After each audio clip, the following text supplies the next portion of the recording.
I pulled my door closed, ready for another day of classes. Sleep well? Kenji's sudden arrival makes me jump, and I narrowly avoid butting heads with him. I know he has poor eyesight, but he knows who I am now. Does he still have to stand this close? Oh, yeah, like a baby, I tell him. Damn, why do people say that? Have you ever heard a baby sleep? They scream all night, every night. Babies don't sleep well, ever. Well, there goes my restful state. I have to remember to never use figures of speech with Kenji.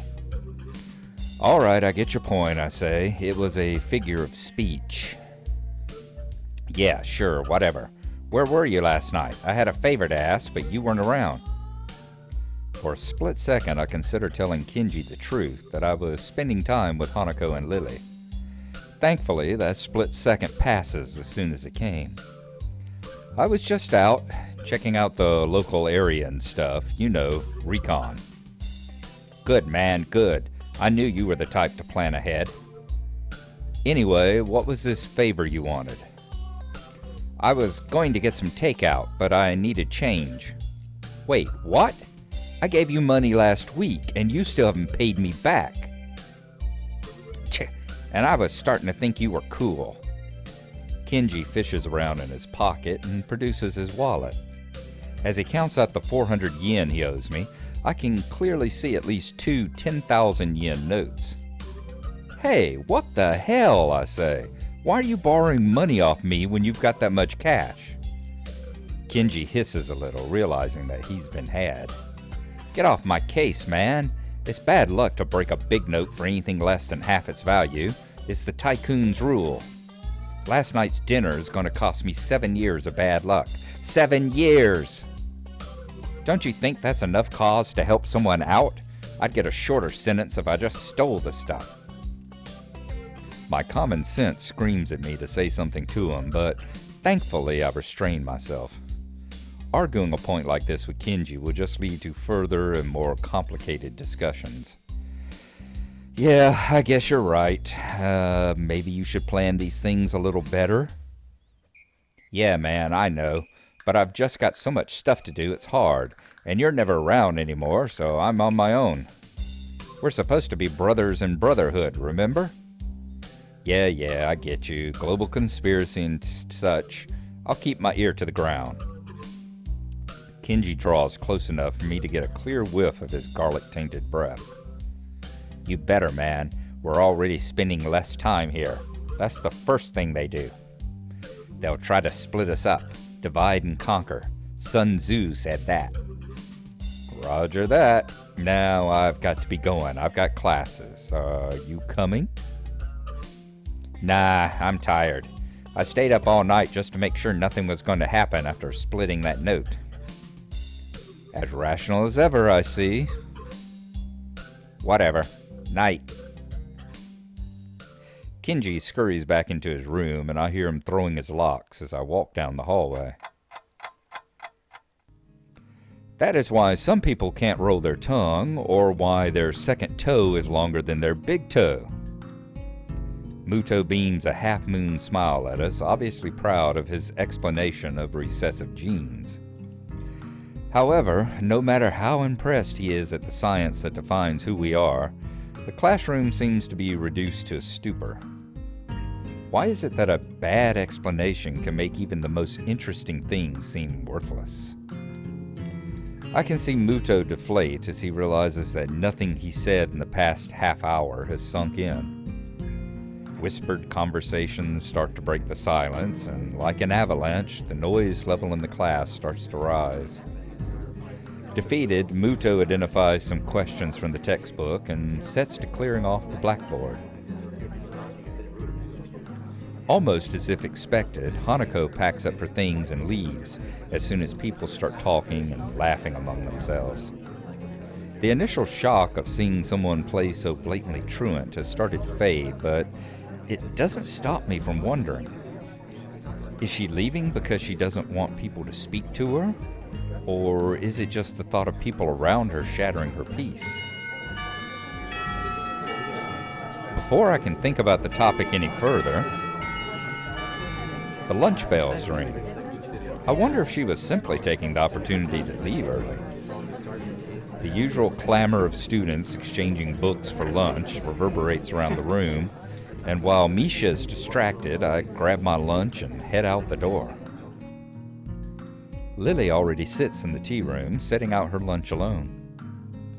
So, Hanako's not here then? I ask. Oh, Hisao, how are you? I haven't met Hanako since this morning, I'm afraid. That's right, Hanako and Lily live next to each other. Somehow, I think their morning conversations are slightly more grounded than Kenji's ramblings. That's strange, I say. She left class early, so I figured that she'd come here. So, she's still leaving class early, Lily says. Huh? Yeah, I've seen her do it a few times. Lily drops her head a little, and her tone of voice is notably depressed. It's very reminiscent of someone who is used to hearing bad news. I was so sure that she stopped doing that once the two of you became friends. Everyone has their own pace, I suppose. Well, I was wondering about that just today. Why exactly does she leave? I'm not entirely sure myself, Lily says. I personally think it's because she doesn't want to be put in a situation where she has to answer someone. I have a flashback of my first meeting with her, when I thought she looked like a cornered animal. Maybe I wasn't far from the truth. But she seems fine with talking to you and with me. A bit. It's a little more complex than that, Lily says. I imagine that the first thing most people ask her about is her scars and what happened. She rarely talked about it with me, but I can tell that she doesn't like to remember whatever happened back then. Leaving class and running away from discussions is her preemptive strike, if you will. Huh. So then, how does that explain her talking to me? You said it yourself yesterday at breakfast. You tried to ignore her scars. Once she saw that you weren't going to ask her about that, she opened herself up to you. I think about it. I guess you're right. Maybe. I don't know. You know her better than I, so I'll take your word for it. I wouldn't worry about that. I'm sure you'll come to know her as well as I do soon enough. I welcome the prospect of her having a new friend, and the two of you have such similar interests. Well, I hardly count reading as a team sport, I say.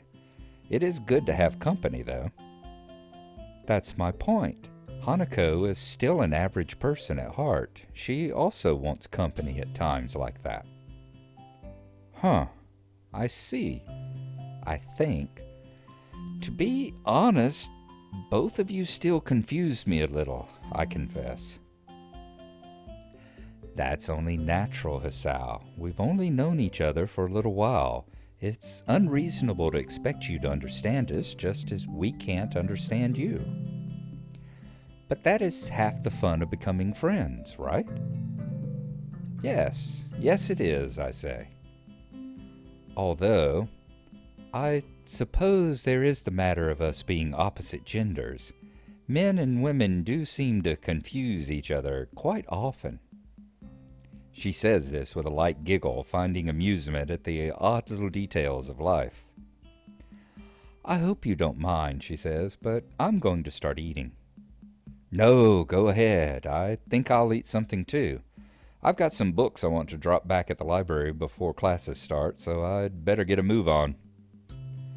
You'll probably find Hanako there as well, Lily says. If you do see her, can you tell her to stop by my room later tonight? I'd like to talk to her. You're not coming, I say. Unfortunately, I have a class representatives meeting later, so I'll be gone as soon as I've finished my lunch. Okay then, if I don't see her in the library, then I'll tell her in class. I'm sure she'll be back after lunch. We fall silent as we start to eat, and I take a second to reflect on our conversation. I've always thought that Hanako's shyness was simply due to her being self-conscious of her scars. But that is a pretty superficial way of looking at her. Just when I thought I was able to see through the fog of Lily and Hanako, I realize that I'm more lost than when I started. Lily quickly finishes her lunch, acutely aware of her meeting. I don't blame her. Shizune is most likely going to be there, and I doubt she wants to give her the satisfaction of another argument. I must be off. Same time tomorrow? Same time, same channel, I say. I'd better head off too. I don't want to risk being late. Lily smiles gently, picks up her cane, and walks out into the hall. I turn my back on Lily as we head in opposite directions. For some reason, I find myself hoping she doesn't get into another fight with Shizune. As much as I like Lily, Shizune and Misha have been pretty instrumental in helping me adjust, even if half of our conversations are thinly veiled recruitment attempts. Then again, I barely know either of them. Maybe they were previously leaders of some kind of secret society, but their love for each other drove them apart. Man, I need to stop reading cheap fiction. It's rotting my brain. Either that or I've got to move away from Kenji and his bad influence. It's sad that I can't tell the two apart anymore. I slide my books down the return chute and they crash into the cart with a pleasant thud. Yuko, however, doesn't seem as impressed as I. Hey, Hisao? You scared me. Oh, sorry. I thought you would be used to that by now. Or is the literacy level here so low that nobody borrows any books? Huh? No, I think everyone here can read fine. Yeah, never mind, I tell her. There are some battles you can just never win. Trying to explain jokes is one of them. My dad taught me that the hard way. Say, Yuko, have you seen Hanako about? She left class early, but she wasn't in her usual hiding place. I think I saw her sneak in before lunch. Oh, but I'm not supposed to tell anyone that. I just told you that I saw her leave. No need to stress out, I tell her. Oh, of course. She's probably in the back. Thanks. You got any new books in recently? No, sorry. I'll let you know when we do, though. Okay. If there's one thing I know about librarians, part-time or otherwise, it's that they appreciate people who take a genuine interest in their work. I walk the now familiar path to Hanako's reading nook, picking out a few titles along the way. Sometimes I find it hard to discover a book that will interest me among the shelves. An author's name and a two-word title doesn't mean much in a sea of similar words. For that reason, I sometimes reread books that I read in the past. Better to bet on a favorite than a new runner. An unfamiliar title from a familiar author peeks out among the spines of its neighbors, so I remove it from the shelf. At least I'm not going over old material. As expected, Hanako sits on her beanbag, buried deep in a copy of Dance, Dance, Dance. Hi, Hanako. How's it going? I fight back the urge to ask why she left class early. If Lily's suspicions were right, then asking her about that could have the opposite effect. Best to leave it for the time being. Sometimes the best way to get an answer from someone is to never ask the question. Hello, Hisao. I'm fine. Something seems off, and after a couple of seconds, I realize what it is. Hanako's smiling. She looks as if she's pleased to see me. It's a nice change from the usual instinctively frightened reaction, and something I hope I can see more of as we get to know each other better. Good to hear. How's that book? I've heard it's a trip. It's good, I think. I've only just started it, so I don't really know. Fair enough, I say. Let me know how it goes. I may borrow it once you're done. Sure. There's a good 15 minutes left in lunch, not enough to really get into a book, but too much to stand around doing nothing.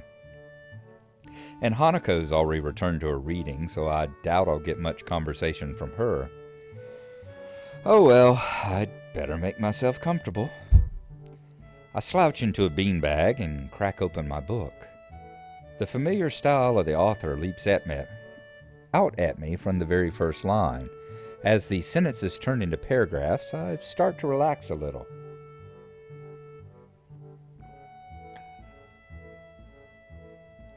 But no matter how I try, I can't seem to get myself into the atmosphere of the book. This is partly due to the lack of time, but the more distracting factor is Hanako. Every 10 or so seconds, she peers over the top of her book, but when our eyes meet, she quickly ducks behind the covers.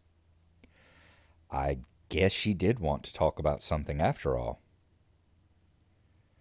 What's up, I say. You look like a prairie dog on lookout.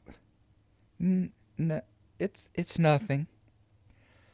I've told you before, nothing means something when you say it like that. Hanako squirms a little in her beanbag, hoping that by changing her position, she'll find the word she's looking for. I was in an accident. Accident, I say, just now? Are you all right? Hanako shakes her head, her hair flowing around her shoulders and wisps of amethyst on a background of pale and dark flesh. No, when I was younger. Realization crashes into me like a semi. When I was... It's all right, Hanako, I say. You don't have to tell me anything if you don't want to. Again, she shakes her head. No, I have to tell you. When I was young, I was in a fire. My house burned down and I nearly didn't make it. After that, I was alone. Hanako's eyes glisten in the dim light of the library, and I reach out to grasp her hand. It's okay, Hanako. You don't have to keep going. But I have to.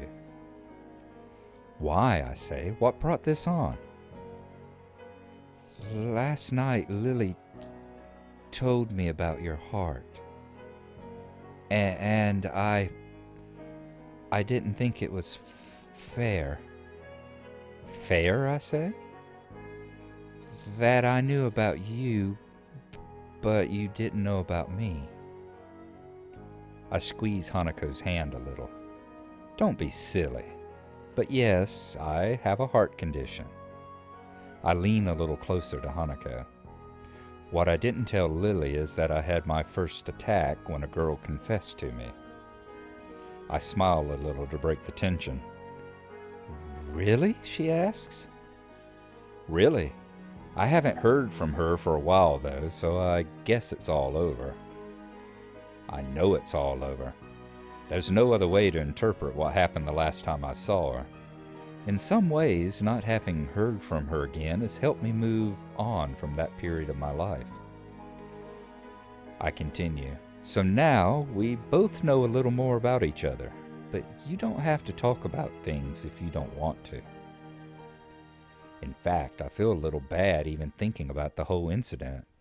I can almost smell the hospital's disinfectant burning the back of my sinuses again. I imagine Hanako is going through the same thing now. When I was in the hospital, I went to the burn ward once, and only once. I was bored, so I went for a walk through all of the wards. I went through oncology and thought I could take it, but when I got to the burn ward, I turned around and went back to my bed. To think that Hanako would have spent months in a place like that, smelling nothing but corrupted skin, strong disinfectant, and sterilized air. The really bad cases were kept in isolated pods that no foreign objects could enter. That would have meant no reading. I would have gone insane if I didn't have my books in the hospital.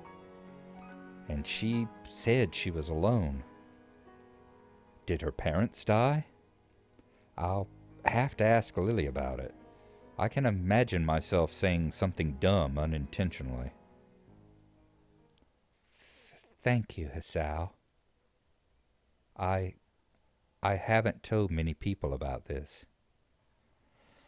To be honest, I tell her, I haven't told many people about my circumstances either.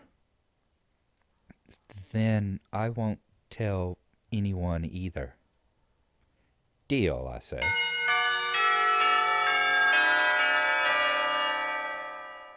I change my grip on Hanako's hand into a handshake as the warning bells chime through the window. Well then, we better head back to class then, eh? Sure, she says.